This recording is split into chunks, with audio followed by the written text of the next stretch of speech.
Good morning, ladies and gentlemen of D-Class personnel. Go ahead and sit down. My name is Commander and I'm going to be briefing you on the SCP you're about to go study. Now, before we get into the briefing, the bean counters and lab nerds upstairs wanted me to inform you that the complaints regarding the mystery meatloaf served in your cafeteria yesterday will not be investigated, as they were part of a case study involving euthanized D-Class. Incinerating the bodies of subjects who encounter hazards due to not listening to their briefings is an expensive thing.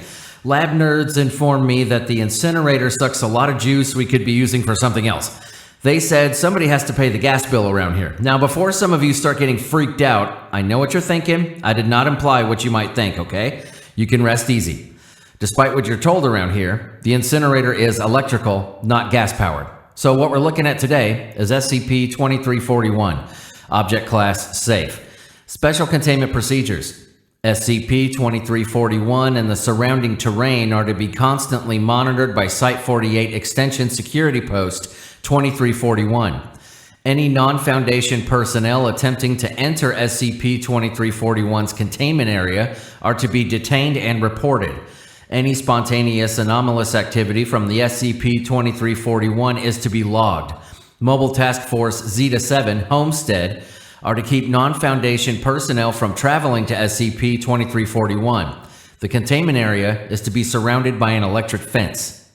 Description: SCP-2341 is an abandoned two-story house located on a small sandbank between Little Thatch Island and Phyllis Island, Cape Cod.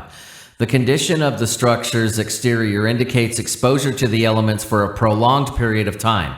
The interior, when viewed through the windows, is heavily fire damaged and shows no signs of recent habitation.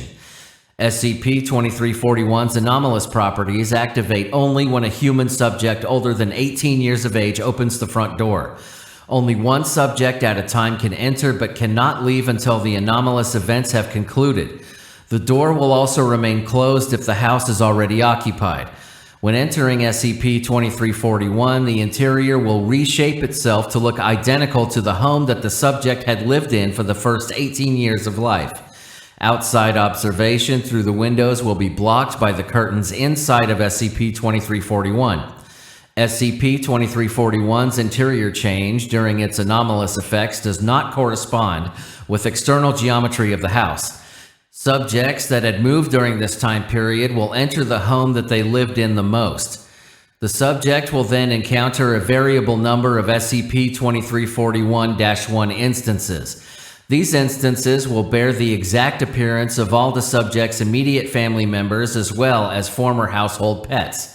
Subjects that have grown up with an adopted foster family will encounter SCP-2341-1 instances based on their surrogate family rather than their biological one.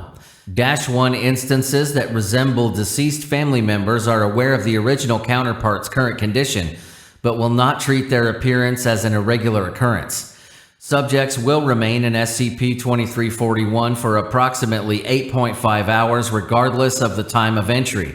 At the end of the visit within SCP-2341, all SCP-1 instances and the subject will prepare for sleep. Once the subject has fallen asleep, they will be teleported to and will wake up at the front door of SCP-2341. It has been noted that references to an entity by the name of Peter have been present in various -1 conversations. As of 2015, subjects have witnessed a humanoid entity designated -2 during their stay inside of SCP-2341. Subjects perceive -2 as either an older child or a young adult. Ages observed range between approximately 10 to 18 years of age. Sightings consist of brief glimpses of -2 before the entity moves out of the subject's line of sight. Attempts to follow the entity have so far proven futile. Subjects can detect when -2 is nearby from loud aggravated grunts and crying. Also, this is listed in Addendum 2341-2, which I'll read for you here in a minute. But first, Addendum 2341-1. Through testing of D-Class personnel, it's been discovered that the events which take place within SCP-2341 will always follow a specific pattern. The pattern of events have been recorded in this table here that I'm going to pass around. Pass this around. Okay, it says time of event 1 hour to 2 hours, content of event -1 instances greet the subject and welcome them back to their home after having been away for an extended period of time. Afterwards, the subject and the SCP-2341-1 instances engage in casual conversation on topics such as the current events going on and life situations. Time of event, 2 hours to 3.2 hours. Contents of event. And -1 instance, often the mother of the subject, calls for everyone to put on a performance. This will include showing special talents from other family members, i.e. playing musical instruments, acting, singing, any means of entertainment. At 3.2 hours to 4 hours, an SCP-2341-1 instance announces that dinner has been made. All instances and the subject will gather around the table. A prayer will be spoken before eating the served food. At 4 to 7 hours, all instances will help clean up the table and the dishes. As soon as this task is complete, the family members start various activities independently or with other instances. Most activities consist of either hobbies or group-oriented games. The subject can choose which activity to partake in but cannot leave SCP-2341. At 7 hours to 8.5 hours, -1 instances will begin preparing for sleep after activities have been completed or have grown tired. Toiletries such as facial cream or retainers are present for the subject to use. Afterwards, once the subject has entered their room, they will enter sleep and will be teleported to the front door of SCP-2341. Now, Addendum 2341-2, Drone Exploration. On 2015, researcher Andrew proposed sending a drone into the interior of SCP-2341 while the front door of SCP-2341 is open in an attempt to see the original interior of SCP-2341. The proposal was authorized. The drone is sent in as Agent Sagio holds open the door. The camera feed shows the house to be burned with some patches of corrosion on the walls and floors. Approximately 7 centimeters of water cover the floor. A sound believed to be human weeping can be heard originating from the living room. The drone moves toward the source of the noise while avoiding the water as to not become damaged.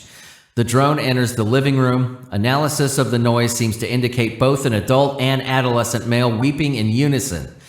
Positioned in the middle of the living room is a gray humanoid in a fetal position, as well as 2 burnt cadavers. The drone approaches the humanoid until the feed cuts to static, with the continued sound of crying from the humanoid.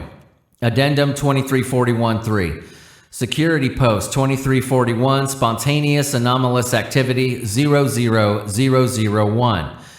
During a low tide in the sandbank of SCP-2341, a red gasoline tank was found several meters from SCP-2341. The gasoline tank had shown signs of age and deterioration. Inside of the tank was an aged box of matches containing 4 unused matches in the box. The following note was found inside of the tank. To Fitzgerald, we did what we had to do.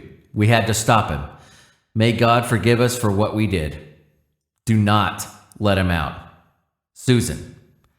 All right, ladies and gentlemen, that was SCP-2341. You are dismissed.